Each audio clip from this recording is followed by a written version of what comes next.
دغونو کې وکیل کی وای یو زنانه وا کونډه وا ماشومان وسره او ډېر زیاته مجبوره شوله زما عزتمند یقین وکړه دومره مجبوره خلک شته په معاشره کې چې د حد نه زیات زه چې بار بار صدقو خبره کوم چې په خپل کلی کې په غریبانو باندې په کونډو باندې د خیال ساتو هغه ډېر وجې دي یو خو په دې باندې چې خپل کلی کې کونډه ښځه وي یا یتیمان ماشومان وي په هغو باندې صدقه کوي د سره وي الله جل جلاله تا په مال کې برکات اچوي یو دویم دا چې د هغو ضرورتونه یې پوره کېږي بل هغه د ګناه طرف ته مایل کیږي نه ګناه طرف ته وي سوچ نس اوس چې مثال کے طور پر یو یتیم ماشوم دی او هغه باندې ته صدقه کوي هغه ته په کور کې راشن اچوي هغه ته صحیح تربیات ورکړي تعلیم په وګڼو دنه ښه ماشوم جوړ شي او د معاشري او ښه فرد جوړ شي او کچیر ته تاسو داسې پرې خورو چې مړ خپل کار وکړي نو یو ماشوم تربیات په غلط کیږي هغه ماشوم نه غلم جوړيږي د هغه ماشوم نه ډاکوم جوړيږي او هغه ماشوم نه هر څنګه سړی بد جوړي دی شي او په دې کې نه چې خپل کار دی موږ سره به بیا په ګناه کې پورا شریک الله په موږ نه پورا پختنه کې ستاسو قبيله کې تاسو معاشره کې داسې کاس وتا واسو تا نه کولو څه نه کول نو دیو جنا زما عزتمند هغه خپل ګلی کې لږ غریبانو خلکو باندې خصوصي خیال ساتو الله پاک له واسر کړی کنه ګوره مر خواته امام شته دی مرو خو یا سمم اوس کوم کرونه روپے وګټلو کله کونه روپے مې وګټلو بل ور سلام مر راغلو قرآن پاتې شولې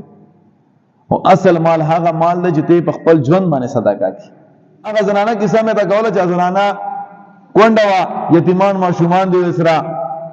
څه روزګار شته نه څه خوراک بندوبست شته نه دی نو هغه مجبور شول کلی او مالک لا کلی او مشر لا ورغلاو هغه ته عرض وکړو ویرا ز کونډه مې ما وړ ماشومان دي ما سره لګ امداد وکړه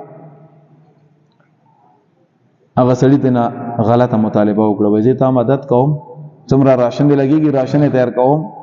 ولیکن ما دغه ناجایزه مطالبه پورا کړ ما سره زنا وکړه چې څه شی ته لګيږي زه ویل ارکم ازنانا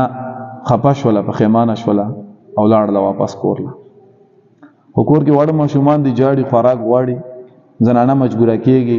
بل څوک شته نه چې ته وی غواړي زنانه رسیخ سړي ته یې وایي ته خپل ناجایز چې کوم خواهش ته دی هغه پوره کړه خو ما بچو له راشن په کار دی ما له راشن راکړه هغه سړي ورته چې غزه صحیح شوله دروازې بند کړه داسې حال کې ناسته وه سړی هم حال کې و څلور پنځه دروازې دي د دروازې بندې کا ازنانه چې وای و دروازه بندوي خو جاړي او الله ته فریاد کوي الله پاک ته خو مې وینې زه مجبور یم ټول دروازې بندې کړې سړی دی یې ټول دروازې بندې کړې خو لیکن یو دروازه نه بندېږي نو سړی ریان شو چې ما خو دروازې نه وی لګولې دي تاله نه وی سره نه بندېږي څه مسله پکې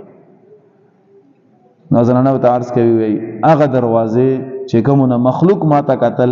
او مخلوق زو تلیدلو ا دروازې خو مې ټوله باندې کړې لیکن هغه دروازه نه بندېږي چې کومه دروازې نه خالق مونږ ته ګوري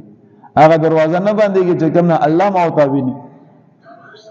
نو سړی په جاړه شولو او توبه وکړه او زنانه ته راشن ورکړو او زنانه ته چې څومره راشن ته لګيږي زه ته تیار کوم فی سبیل الله